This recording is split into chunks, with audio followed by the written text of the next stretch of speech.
Well, hello everybody, and welcome to G Bear's Off-Grid Ways, a homestead in the desert. August 13th, 2019. Looking at some lumber I just picked up today. I had to go into town for a haircut, and they were closed. So I said, well, I'm not going to make it a wasted trip. So I had a few dollars. I said, I'm going to go see if I can pick up some lumber. And the 2x4x8s, they're only like under $3 each, so not a big deal there. But these 2x12x12s, these things are like $24 or something like that, plus tax, plus lumber fees, California lumber fees. I was like, oh my God, I need those for the shelving inside so I can get that stuff up off the ground and get more work done in there. And I was told that they were one person was a little disappointed that I didn't do function before pretty about painting the containers, but painting in between the containers and painting the outside of the containers is actually part of function, because I've got to get all this stuff put away and I can't put it away unless I have a place to put it, and I can't put the shelving on until I have the painting done.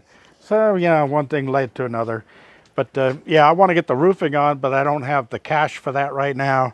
So I have to wait for next check, and then I'll buy the roofing. But for right now, I can afford a few dollars for the lumber and get some shelving in there and get some things put up. And yeah, I did some laundry this morning. You see my rack over there? Found a nice place to hang my ladder. I'm going to put a locking system on there so I can lock that ladder down. And I'm going to come over here. I did a little work on the camper over here because it's been so hot. It was 103 again today, almost 104. One of the things was I got a couple of friends that are going to be coming up and staying for a while, and they want separate bedrooms. So one will stay in this camper, one will stay in that camper, and everybody be happy. And they're close to the outhouse.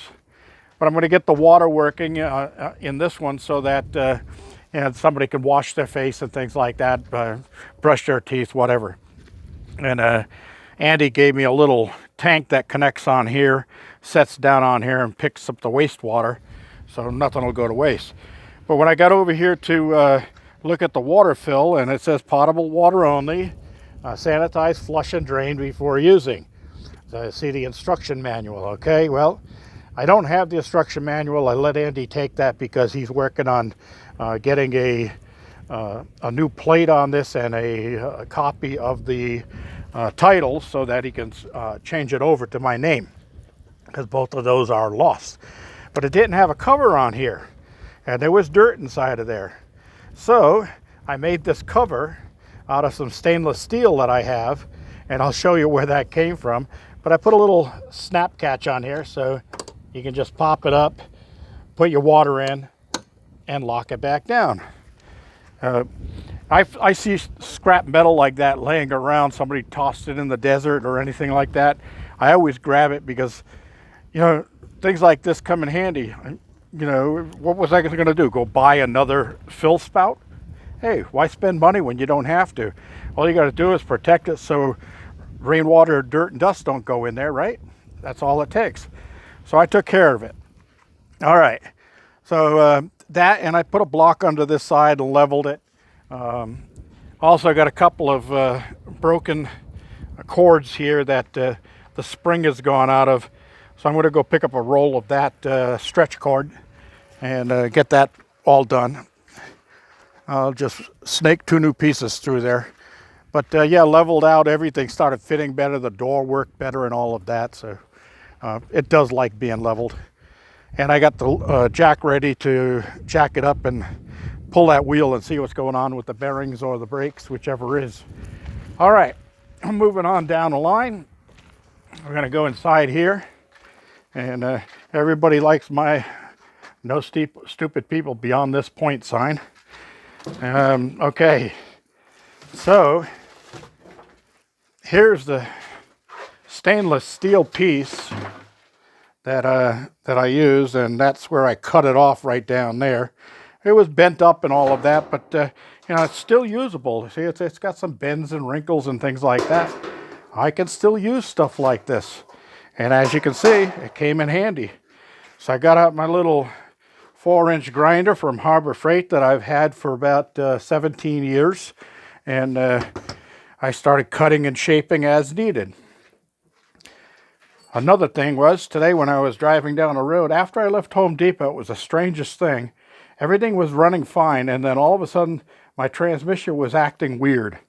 It would like kick into overdrive by itself, and then even when I'm not pressing on the gas pedal, it's just kick in, kick off, and all of that. And then when I'd come to a stop, I'd get out and listen, and there's a whining sound coming from underneath, like the transmission area. Don't know what that's all about, but I'm going to have to find out. I checked the transmission fluid, and it was low. It wasn't even reading on the dipstick. So I did have some transmission fluid, and this is for Mercon right there. So that's what I needed in there. So it took almost 2 quarts. Oh yeah, I would say 2 quarts of transmission fluid. But there's no drip spots or oil spots under the van. So I'm not sure where that went. Of course, I did have the transmission serviced a while back at one of those fast in and out type Jiffy Lube things. And they tried to sell me an air cleaner or an air filter, saying that mine was damaged. And you could see as clear as day where somebody just pressed their thumb and broke it. And I said, no, that's okay. I don't want a new one. They were just trying to upsell me. And then they put it back in, and then my van wouldn't run properly. It kept stalling out at every stoplight. And I said, yep, they broke the filter to sell me a new one. And they were expecting me to say, yes, put a new one in. Well, I didn't. And I just pulled into an auto parts store and picked one up for less money than they wanted for it. And I put it in myself, and the van started running perfect again. Go figure. So I'll never go back to those people, but they're the same ones that did the transmission service at the same time. So I'm wondering if they didn't fill the transmission all the way back up, and I've got transmission damage.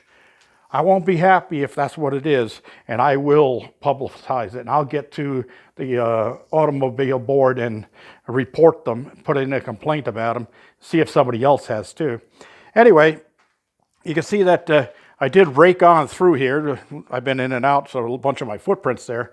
But I did rake on through here and kind of leveled it out pretty nicely.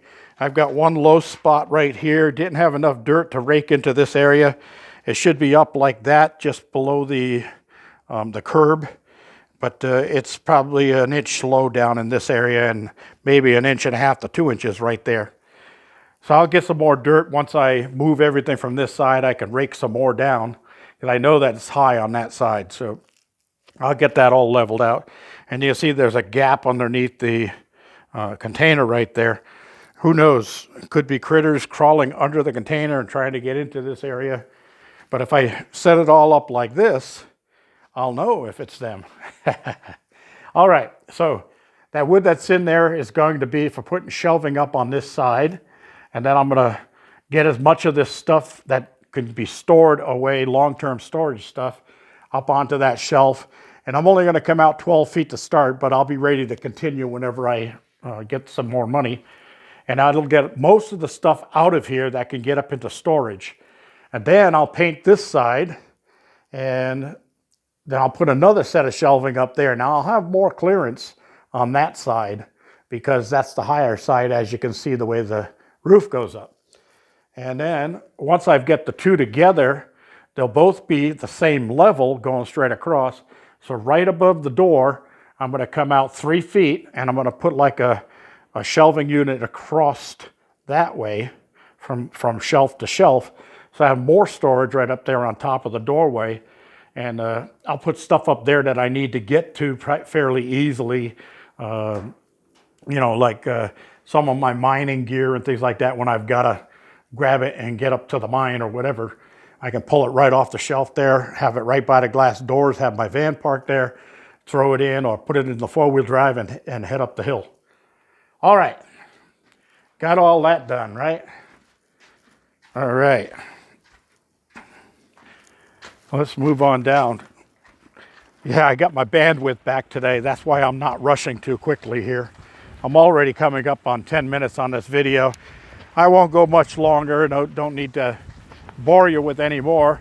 I was going to take you down to the garden house and show you. I've got a bunch of new cantaloupes coming up. The melon told the tomato cantaloupe tonight, my young sweet tomato. Stupid, corny. No, that wasn't a corny joke. That was a melon joke. All right. I was also asking about my girls. Well, sadly to say, the girls quit laying eggs now for about a month and a half. And I've done everything to make sure their diet is correct, make sure they're getting vitamins in their water, make sure they get the DE, diatomaceous earth, make sure it's not worms or problems like that, make sure they have plenty of water, make sure they're happy. Well, I lost 3 hens. I'm down to 5 out of 8.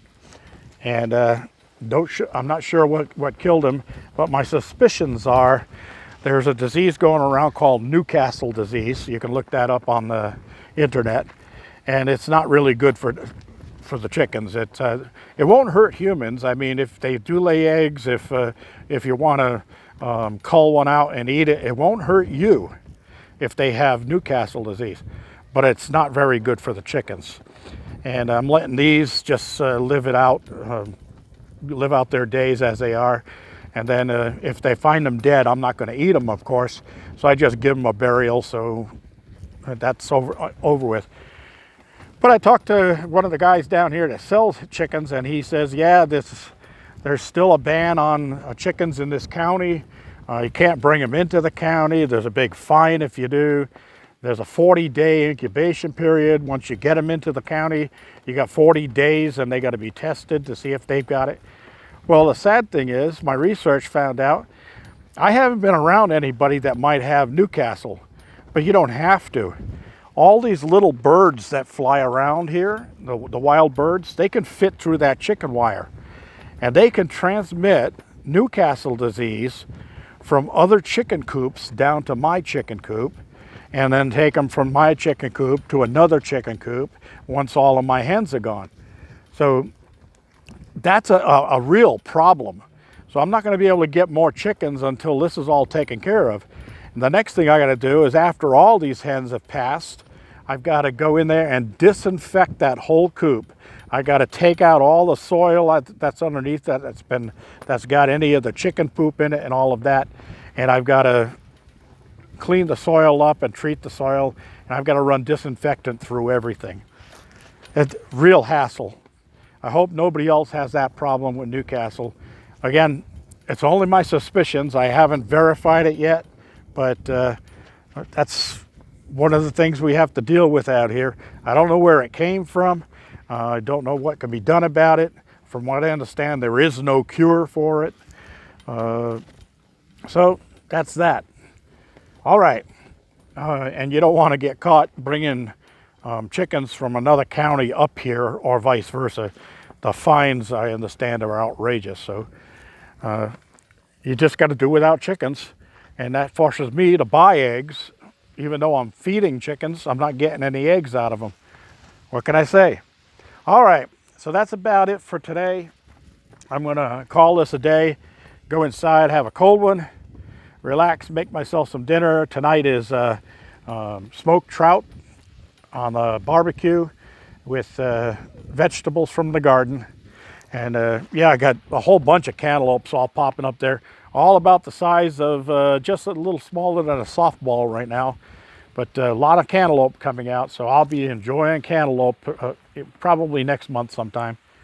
G-Bear reminding you, give me a thumbs up down there. Don't forget to subscribe and share with your friends. I had another subscriber of mine mention he wanted to send my videos to somebody who's going to be going off-grid in Hawaii, totally off-grid, and they wanted to get some information off of my off-grid experiences. So he was asking I sent him my link to my channel, but all you have to do is down there is click the share on that, and then when it pops up, choose email out of all of the icons that are there, and then put the person's email address in and send it to them, or text message, or click Facebook if you want, or Twitter, or any way you want to send it. You could share it with other people. So it's real easy to share. That's all there is to it. G Bear signing off.